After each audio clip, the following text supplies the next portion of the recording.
Hello everyone, I am Priya and welcome back to Management Plus. In this video lecture, we will learn about types of contract in detail. इस video में हम total 14 types को cover करेंगे. मैं इससे पहले contract और agreement की इंट्रोडक्शन वीडियो अपलोड कर चुकी हूँ चैनल पे. अगर आपने नहीं देखा तो उसका लिंक मैं आई बटन और डिस्क्रिप्शन दोनों पे दे दूंगी, आप वहां से देख सकते हैं. और हाँ, अगर चैनल पे नए आए हैं तो सब्सक्राइब जरूर कीजिएगा ऐसे ही और भी वीडियोस को देखने के लिए. चलो फिर शुरू करते हैं. देखिए, यहाँ पे हमने कॉन्ट्रैक्ट को 3 टाइप्स में डिवाइड किया है. क्या क्या है वो? On the basis of mode of formation, on the basis of performance, on the basis of validity और एनफोर्सिएबिलिटी. देखिए, on the mode of formation में कॉन्ट्रैक्ट कुल 4 टाइप्स के होते हैं: express, implied contract, quasi contract और ई कॉन्ट्रैक्ट. जब बात करें परफॉर्मेंस के बेसिस पे तो executed contract, executory contract, partly executed and partly executory, unilateral contract, bilateral contract.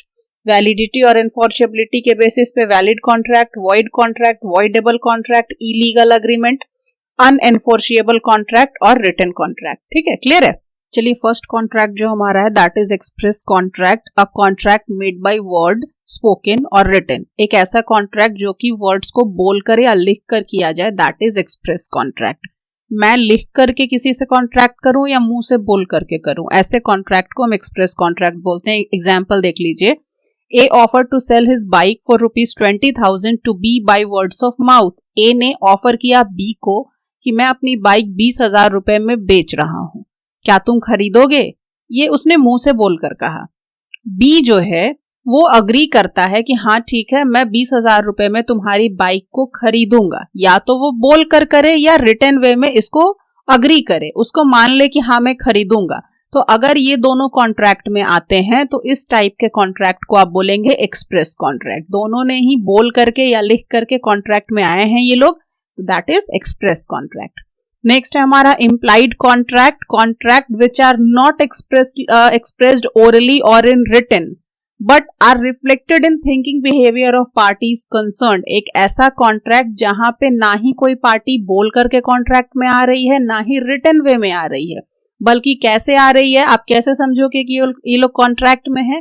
दोनों के पार्टीज जो लोग इन्वॉल्व हैं उनके बिहेवियर और उनके थिंकिंग से आप समझोगे कि ये कॉन्ट्रैक्ट में आए हुए हैं. जैसे कि आप देखो, A stop a taxi by waving his hand and take his seat.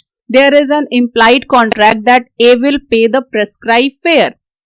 ए जो है वो टैक्सी को वेव करता है, उसको पता है कि ये टैक्सी कहाँ जा रही है, वो बस वेव करता है, वो जाके सीट पे बैठ जाता है. उसने टैक्सी वाले को ये नहीं कहा कि मुझे फलाने स्टॉप पे छोड़ो और इसके बदले मैं तुम्हें इतने रुपए दूंगा. ना ही टैक्सी वाले ने उससे कहा कि भाई तुमको मैं वहां छोड़ूंगा और इसके बदले मैं तुमसे इतने रुपए लूंगा.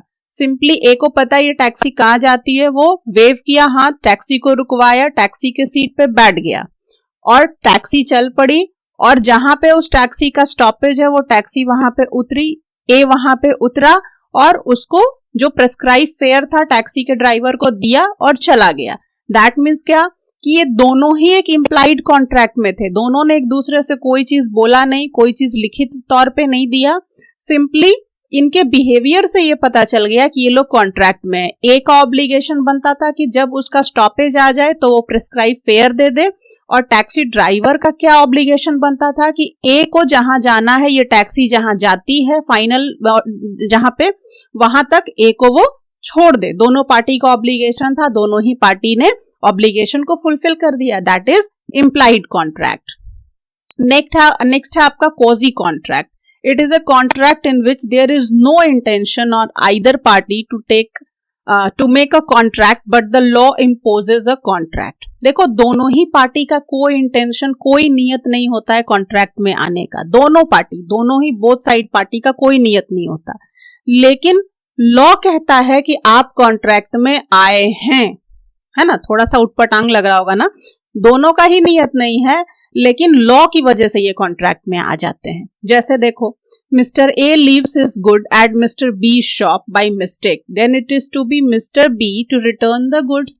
अब मिस्टर ए जो है वो मिस्टर बी के शॉप पे कुछ सामान गलती से छोड़कर चले जाते हैं, तो अब ये मिस्टर बी का ऑब्लिगेशन बनता है कि वो उस सामान को मिस्टर ए को लौटाए. लॉ कहता है कि भाई जिनका सामान है उनको आपको लौटाना आपका काम है, क्योंकि ये आपका सामान नहीं है। मिस्टर बी के दुकान से मिस्टर ए ने सामान पैसे देकर खरीद चुके हैं, है ना। तो अब मिस्टर बी का राइट नहीं है उस गुड पे, तो मिस्टर बी का क्या बनता है ऑब्लिगेशन कि जिन्होंने उस सामान को उनसे खरीदा है उनको सही जगह पे पहुंचा दिया जाए, यानी मिस्टर ए के पास पहुंचा दिया जाए।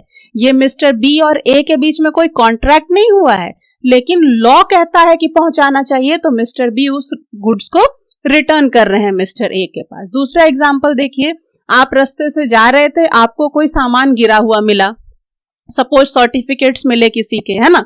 तो अब ये आपका ऑब्लिगेशन बनता है कि जो ट्रू ओनर का नाम और पता वहां पे दिया हुआ है, आप उसको उस गुड्स को रिटर्न कर दो, क्योंकि ये अब आपका ऑब्लिगेशन बन गया, आपने उस लॉस्ट गुड को फाइंड आउट किया है ना। तो लॉ क्या कहता है कि अगर आपको कोई सामान मिलता है तो आप उसको रिटर्न कर दो, जिस भी पार्टी का है उसको रिटर्न कर दो। तो यहाँ पे दोनों ही पार्टी एक दूसरे से नियत से कॉन्ट्रैक्ट में नहीं आए हैं, लेकिन लॉ की वजह से कॉन्ट्रैक्ट में आए, that is quasi contract. Next है आपका ई कॉन्ट्रैक्ट और ई कॉमर्स कॉन्ट्रैक्ट, है ना। And email commerce contract, one which is enter into between two parties विया इंटरनेट। देखो, कोई भी दो पार्टीज जो कॉन्ट्रैक्ट में आती हैं with the help of internet, ऐसे कॉन्ट्रैक्ट को हम ई कॉन्ट्रैक्ट भी बोलते हैं और ई कॉमर्स कॉन्ट्रैक्ट भी बोलते हैं। दो लोग जो ओवर इंटरनेट कॉन्ट्रैक्ट में आए, that is E contract. Next है आपका executed contract. Executed means that which is done. Executed का मतलब जो चीज काम हो चुका है। An executed contract is one in which both the parties have performed their respective obligation.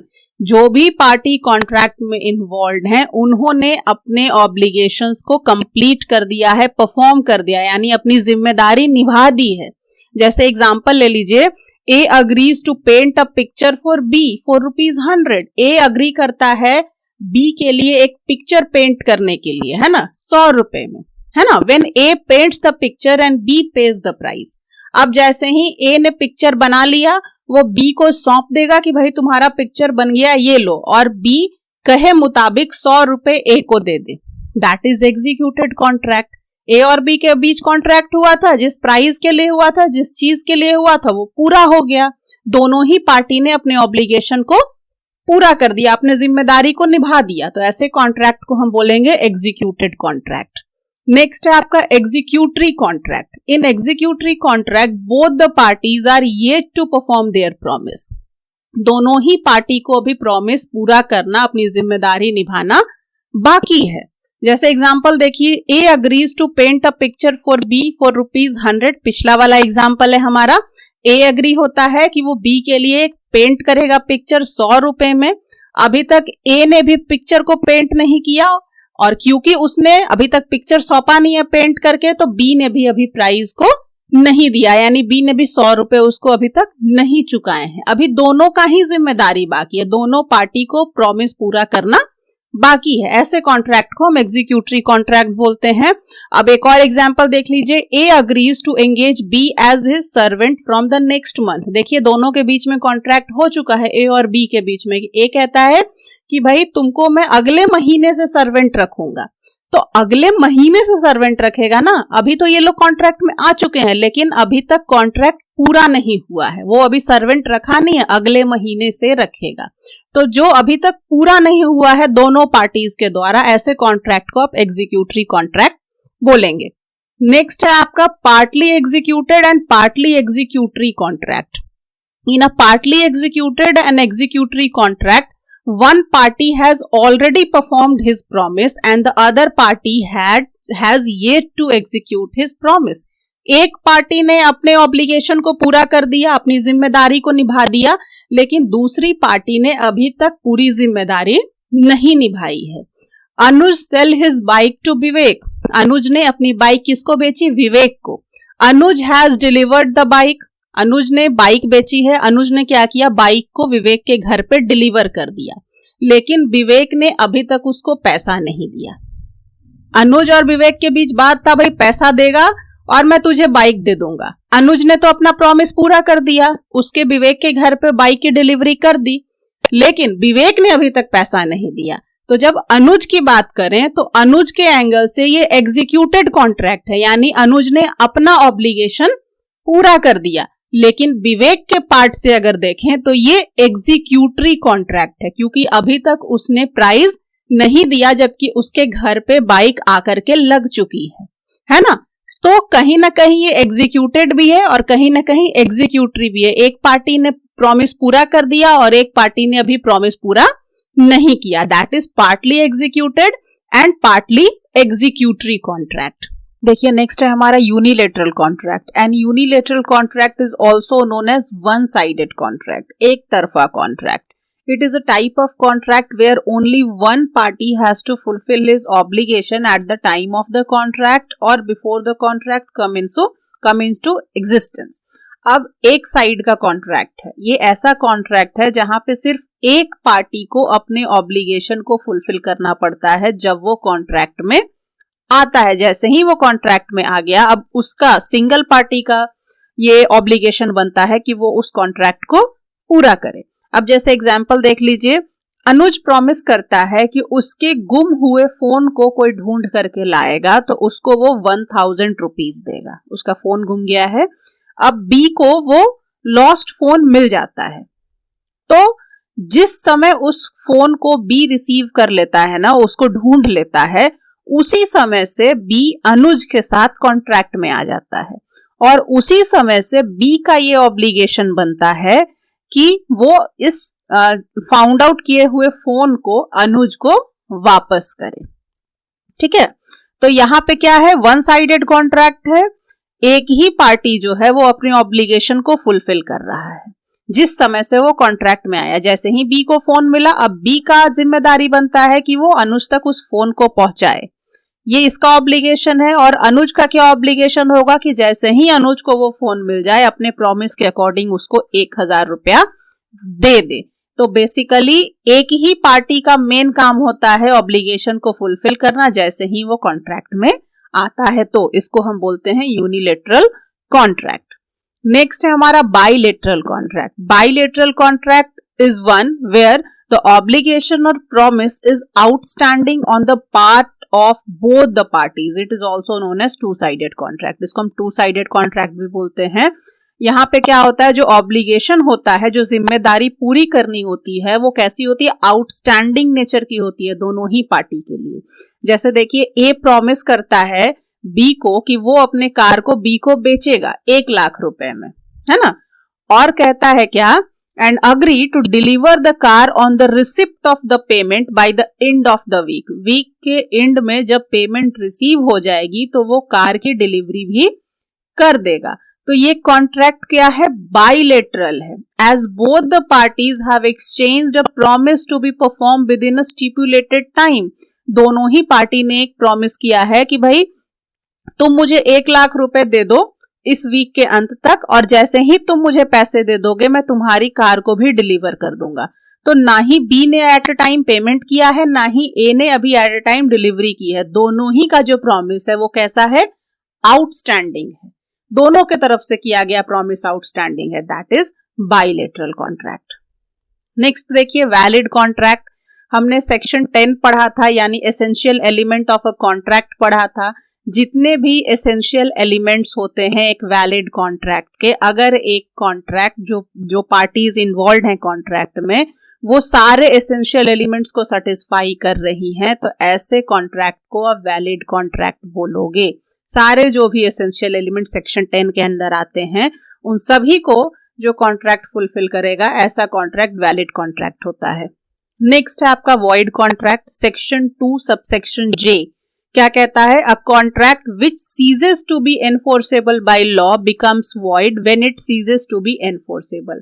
A contract when originally entered into may be valid and binding on the parties. देखिए, जब कॉन्ट्रैक्ट में पार्टीज आई थी, जब enter हुई थी, तब वो contract valid था, लेकिन कुछ कारण के बाद वो वॉइड हो गया। मतलब जब पार्टीज एंटर हुई थी कॉन्ट्रैक्ट में तो दोनों पार्टी को बाइंड कर रही थी, दोनों का लीगल ऑब्लिगेशन बनता था, लेकिन कुछ कारण से वो क्या हो गया, वॉइड हो गया। जैसे एग्जांपल लीजिए कि एक कॉन्ट्रैक्ट होता है गुड्स को इंपोर्ट करने का किसी फॉरेन कंट्री से। सपोज कीजिए इंडिया और चाइना के बीच की बात है।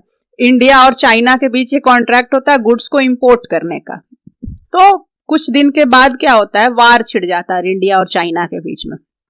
तो हमारा एलिमेंट्स, एसेंशियल एलिमेंट्स क्या कहता है भाई, लॉ क्या कहता है कि जिस कंट्री से वार छिड़ा हुआ है उस कंट्री से कोई भी कॉन्ट्रैक्ट आप नहीं कर सकते। तो जब वार नहीं था तब तो ये वैलिड कॉन्ट्रैक्ट था, लेकिन जैसे ही वार हो गया तो अब क्या हो गया, ये कॉन्ट्रैक्ट जो वैलिड हुआ करता था वो अब वॉइड हो गया, क्योंकि ये वैलिड कॉन्ट्रैक्ट के फीचर्स को फॉलो नहीं कर रहा है। अब नेक्स्ट देखिए, mister A agrees to write a book with a publisher. एक पब्लिशर के साथ वो बुक लिखना चाहता है। कुछ ही दिन के बाद ए की मौत हो जाती है कि एक्सीडेंट में। तो पहले तो पब्लिशर और ए के बीच में कॉन्ट्रैक्ट बिल्कुल ही वैलिड था, सब कुछ सही था, लेकिन क्योंकि उसका डेथ हो गया तो अब उसकी कैपेसिटी नहीं है कॉन्ट्रैक्ट में आने की। किसी मृत व्यक्ति के साथ तो आप कॉन्ट्रैक्ट कर नहीं सकते, पूरा हो नहीं सकता। तो ये कॉन्ट्रैक्ट क्या हो गया, ऑटोमेटिकली वॉइड हो गया। दैट मीन्स क्या कि जब ओरिजिनली जब एंटर करती है ना पार्टीज तो ये कॉन्ट्रैक्ट वैलिड होता है, लेकिन कुछ ऐसा हैपनिंग हो जाता है जिसके वजह से ये कॉन्ट्रैक्ट वॉइड हो जाता है। देखिए नेक्स्ट क्या हमारा, voidable contract section 2 subsection I defines that an agreement which is enforceable by law at the option of one or more parties but not at the option of the other or others is a voidable contract. एक ऐसा agreement, एक ऐसा contract जो कि enforceable by law है किसी एक party के तरफ से लेकिन दूसरी पार्टी के तरफ से नहीं है, इसको हम बोलते हैं वॉइडेबल कॉन्ट्रैक्ट। ये कैसे हुआ, मतलब एक पार्टी का फ्री कंसेंट है, वो बिल्कुल फ्रीली, बिल्कुल स्वेच्छा से उस कॉन्ट्रैक्ट में आया है।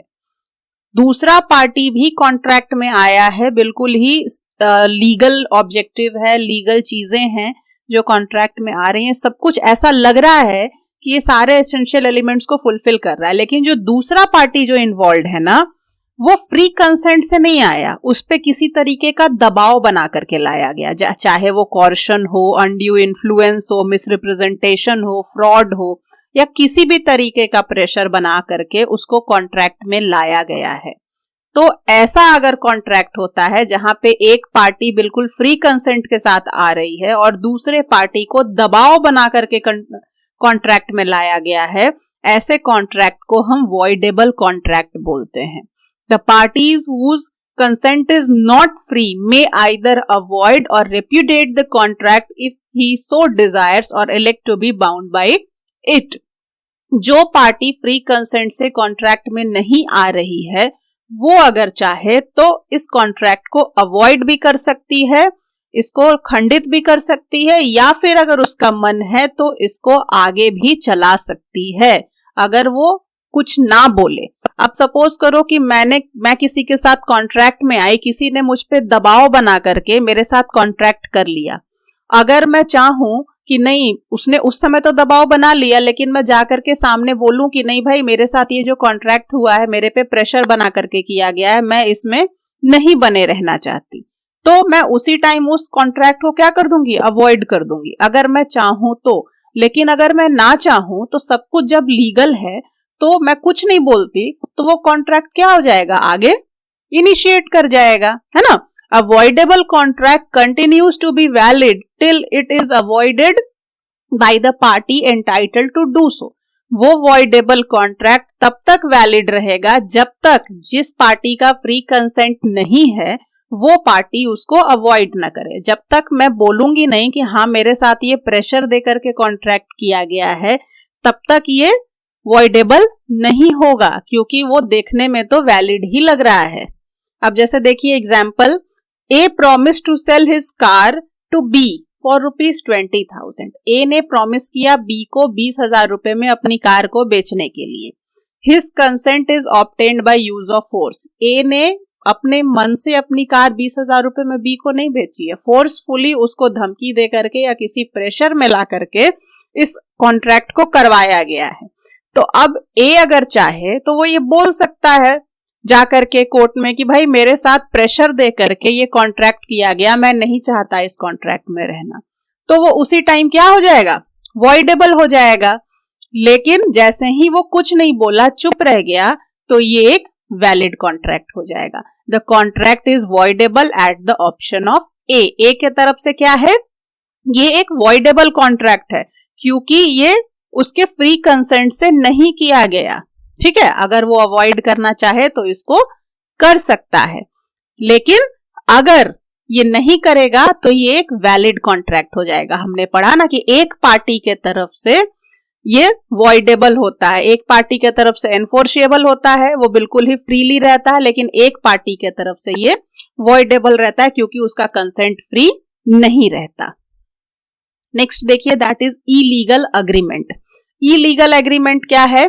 An illegal agreement is one which transgresses some rules of basic public policy or which is criminal in nature or which is immoral। ऐसा एग्रीमेंट जो किसी रूल को तोड़ रहा हो, पब्लिक रूल को तोड़ रहा हो, जो क्रिमिनल नेचर का हो, जो इमोरल हो, ऐसे एग्रीमेंट को आप इलीगल एग्रीमेंट बोलते हैं। इलीगल काम को करने के लिए अगर कोई एग्रीमेंट हो रहा है, दैट इज इलीगल एग्रीमेंट, जो लॉ के खिलाफ है।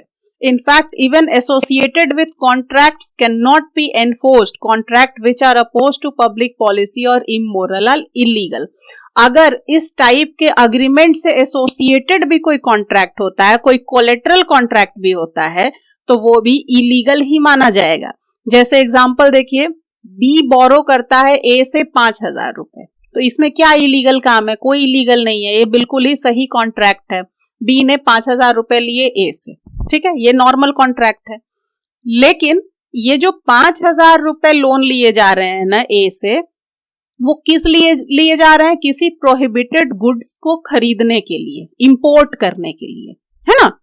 और ये बात ए को पता है कि बी जो मेरे से 5,000 रुपए लोन ले रहा है ना, वो किसी प्रोहिबिटेड गुड के इंपोर्ट के लिए ले रहा है। वो कहीं और कॉन्ट्रैक्ट में आया हुआ है, कहीं एग्रीमेंट में आया हुआ है, जो जिसके लिए उसको पैसा चाहिए। तो क्योंकि ये जो कोलेटरल कॉन्ट्रैक्ट है, जो साथ वाला कॉन्ट्रैक्ट है बी और ए का, ये बिल्कुल सही है, लेकिन ये सपोर्ट किसको कर रहा है? एक इलीगल एग्रीमेंट को सपोर्ट कर रहा है। दूसरा जो एग्रीमेंट है उसको सपोर्ट करने के लिए लोन लिया गया है। तो दोनों ही, ये पुराना प्रोहिबिटेड गुड वाला एग्रीमेंट और ये जो कॉन्ट्रैक्ट बी और ए के बीच में हो रहा है, ये दोनों ही इलीगल हो जाएगा, क्योंकि बी और ए का जो है ना, वो कोलेटरल कॉन्ट्रैक्ट है, जो मेन कॉन्ट्रैक्ट को सपोर्ट करने के लिए किया गया था। जब मेन एग्रीमेंट ही आपका इलीगल है, तो उसका कोलेटरल कॉन्ट्रैक्ट भी इलीगल ही होगा। नेक्स्ट देखिए, अनएनफोर्सेबल contract. A type of contract which satisfy all the requirements of the contract but has technical defects such as absence of writing or stamp is called an unenforceable contract, है ना। बिल्कुल ही सही contract था, सारे requirements को satisfy कर रहा था जो कि एक कॉन्ट्रैक्ट में होना चाहिए, लेकिन वो एनफोर्सिएबल नहीं हो पाया। एनफोर्सिएबल कैसे नहीं हो पाया? कि जब आप कोर्ट में गए तो उसमें कुछ टेक्निकल डिफेक्ट आ गया, जैसे कि कुछ राइटिंग का डिफेक्ट आ गया, स्टैंप का डिफेक्ट आ गया, स्टैंप लगा हुआ होना चाहिए था लेकिन स्टैंप नहीं लगा हुआ है, जिस कारण से वो एनफोर्स नहीं हो पाया। तो ऐसे कॉन्ट्रैक्ट को हम अनएनफोर्सिएबल कॉन्ट्रैक्ट बोलते हैं। जैसे ही ये जो लीगल फॉर्मेलिटीज, जो डिफेक्ट उस अनएनफोर्सिएबल कॉन्ट्रैक्ट में देखने को मिला, उस डिफेक्ट को अगर सुधार लिया जाए लेटर ऑन, तो ये कॉन्ट्रैक्ट एनफोर्सिएबल हो जाता है। So that's all about today's video. अगर वीडियो पसंद आया हो तो लाइक, शेयर, कमेंट तो बनता है, करिएगा जरूर। मिलते हैं नेक्स्ट वीडियो में, तब तक के लिए स्टे ट्यून, बाय बाय।